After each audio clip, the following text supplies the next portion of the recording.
All right, welcome into another great episode of Living in San Diego. I'm Hanish, joined by Nakia Porter. Hey, how you doing, Ish? Thanks for having me. You always go tell people Porter, so that's what people know you as. Yeah, or Senator Porter. There it is, Senator Porter in town. I like hanging out with him because even in Little Italy, he knows a lot of people, and the people he don't, he's introducing himself. Absolutely. Just so they know next time, because you're a resident of Little Italy. Absolutely. And that's what we're talking about today. Mm-hmm. Because it's a cool spot to live, and you're going to tell us why. Yeah, I definitely enjoy Little Italy. When I moved to San Diego, I lived in Seaport Village, and I moved to East Village. East Village had a lot of new residents, a lot of new places to live, but a lot of homeless. Little Italy was always the place I wanted to live. At the time, I didn't think I could afford it, but found a place I could afford in my budget. I like it.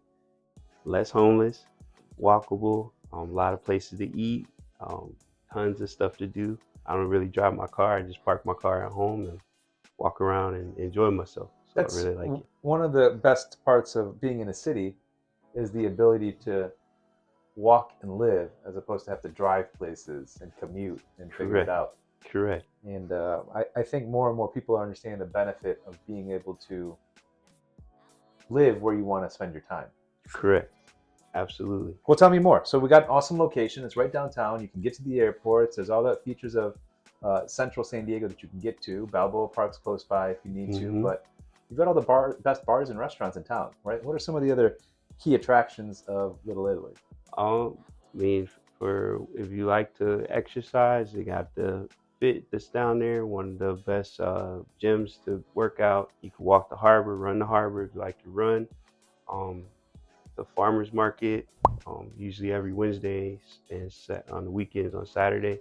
Those are two attractions I really and those enjoy. Are huge farmer markets. The Saturday one, they shut down multiple blocks. Yep. Yeah, and absolutely. There's a lot of things going on. Good people watching and good shopping. Good food, fresh vegetables, fresh meat, fish. Actually, that's another thing too. If you want to get fish, they have the fish that come from the ships on the harbor, so you can actually go down there and buy fresh caught fish. I think once a week. I think they do it every Saturday morning. Yeah, that's incredible to be catching fish that was pulled out of the ocean hours ago. Right, absolutely. And it always shocks me when people tell me like, "Oh, they got great sushi place in Dallas." I'm like, when did you get that fish? Like last week? Like when did that come in? Being by the ocean, that's definitely a benefit of our sushi. So Little Italy, I think, is the biggest in the U.S. I did not know that. Yeah, I didn't see. You taught me something. This is the pick up the trivial. Yeah, absolutely. That's important to know. So we got all the community events. There's some concerts there. Yeah, no. On the harbor, they always have cross. They have at least once a month a concert. They have festivals. I believe they're supposed to have a margarita festival over there. One time they had a dog festival there.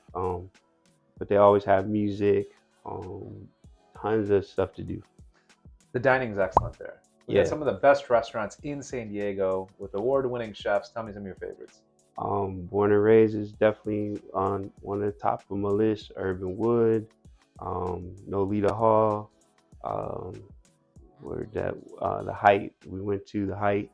I even love Underbelly. That's kind of like it's not like top tier, but it's good to have like. You can't always spend $50 a meal. Yeah, that's true. That's the true. thing. You go to some of these places, it's $50 a meal and $25 drinks. Sure. That's $100 a person for a meal, and that's not sustainable unless you're a millionaire. No, it's not. So yeah, it's acceptable to go to a place where you can get some noodles for $10. Yeah, and Underbelly is good for that. Exactly, especially when it's been raining and cold. Like you'll be surprised how big the line is at Underbelly, and they play good music too. It's a fun place. There's a lot of character in Little Italy. You don't get a lot of spaces. You're not going to find like the big block type restaurants. Everything seems like one-off, specialty, boutique, and people that really care about their food and their ambiance and the quality, because there's so much good competition in the area. Yeah, and a lot of the Italian restaurants are, I think one of the ones is fourth generation. So the grandpa came here with no money, started making sandwiches. Literally now that's like a nice restaurant where they serve everything, and they still serve the sandwiches too. And now I guess it would be his great grandson makes the food with all his recipes. So that's the kind of stuff that I like. That's some cool tradition. Right. Yeah, I was absolutely. one of my favorite podcasts to listen to is All In Podcast, and they were saying how Italy is the best place to vacation for adults. Really? Yeah. Okay. So don't I bring your didn't. kids. So it's on the top of my list, but short of that, like coming to Little Italy does feel like I'm going someplace different, True. right? Because you walk around, and you're True. like, it's a vibe. They got the scene. There's like a lot of great restaurants, and it feels more urban. Because downtown San Diego's okay, East Village is tough, and so like Little Italy's like, oh, that's it, urban, and it's like, and I like that the street traffic has taken a second place Yeah. to pedestrian traffic. So getting down there for the farmers market can be a pain. Sure. Parking can be a pain if Yeah. you don't live down there. Yeah. So plan accordingly, and you get down there, and you just plan to walk around. Sure. That's the way to get around. Yeah, because I live down there, I don't have to park. But even like you said, if you think of Gas Lamp compared to Little Italy, completely different vibe, but it's less than a mile apart. Right. So if I want to get into that mix, I can, jump on a scooter or walk. Like sometimes I'll just walk over there. It's like 1.5 miles one way, but just take a walk over there and I'm in Gas Lamp, stay there for a couple hours and walk home. Yep. So it's not bad. How about drinks? We got lots of bars there. Yeah, there's a lot of the same bars. Nolita, Coco Maya, Ballast Point.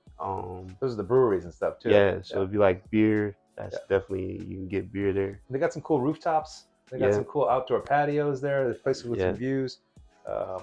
Brigantine, the one off the harbor, that's one of the newer ones. That's really good because good food and you get a view of the water. So I love that nice. spot. Yeah, that's really nice. See the ships coming in and out, cruise ships, military ships, sailboats, etc. It's cool to have that. Is that still technically Little Italy? Or it's just adjacent? It's on the harbor, so yeah. Okay. I mean, if you took a boat, you can actually park and get right into the restaurant too. They let you dock your boat there. Okay. How about the Piazza? Piazza is cool. Like the food hall. Yep. That's really cool because the Piazza's right there. There's a famous chef. He owns all the restaurants there. So you can order food, sit in the middle of the Piazza, eat the food. Every weekend I'm there having business meetings or just talking with friends. We play a lot of music there. Walkability, obviously, it's super walkable. It's preferred. You don't want to be driving places. Nah. It's not even worth it because it's only a few blocks in each direction. And it's like good, vibrant walking. Yeah, and plus, if you took an Uber, it's probably going to cost you the same for parking depending on where you live. Yep. Home prices. Some of the real estate down here. It's all condos. You can't buy a house in Little Italy. Yeah, well, there are some houses, but nobody's selling. So there are a few houses in between. Because they probably go for millions and millions if they could go for stuff. Because you're paying for the real estate, not necessarily the sticks and bricks. Absolutely. And they're building new buildings, more apartments. Yep. But you can find a condo down there. Depending on how old the building is, the prices vary. I have seen like 2-bedroom condo under 600,000. But you will have association and all that stuff. But you'll be in the heart of downtown. In the best part of downtown, in my opinion, but I'm biased. Yep. But yeah, definitely you can find something there. So 600 for the cheapest stuff, around 750 for average, and the sky's the limit because you can get some sweet spots there. Then definitely watch out for HOA fees because those on the low side it's around 400. Yeah. On the high side, I've seen them well over 1,500. Absolutely. Yep. But that's primo though. That's usually a nice newer building. And with some nice amenities, and a pool and a gym and stuff like that. The demographic is definitely like yuppies. They're young urban professionals for the most part. And a lot of people, they lived in the suburbs and they always want to live downtown. Now their kids have gone to college. So some empty nesters. Yeah, so they sell their house and they say, okay, for 1 year, I'm going to live here. I know the rent's going to be high, but I want this experience. You see that a lot down there. And when you talk to those people, do they realize that, hey, this is a good lifestyle as opposed to in the suburbs, driving a Suburban, getting to the grocery store versus just like walking down with your basket. Yeah, their kids are happy when they come back to visit because now they're down. They're like, we always wish we could live down here. And they don't want to go back to school because now they live the lifestyle they wanted to live, but they couldn't. It's a good blend because you're right there in San Diego, still get the benefits of the best weather, but you got to drive to the beach. You do have to drive to the beach, correct. So but it's not that far. It's not that far. It's still right there. It'd be cool if they had like a beach club thing there. Yeah. Just as an idea.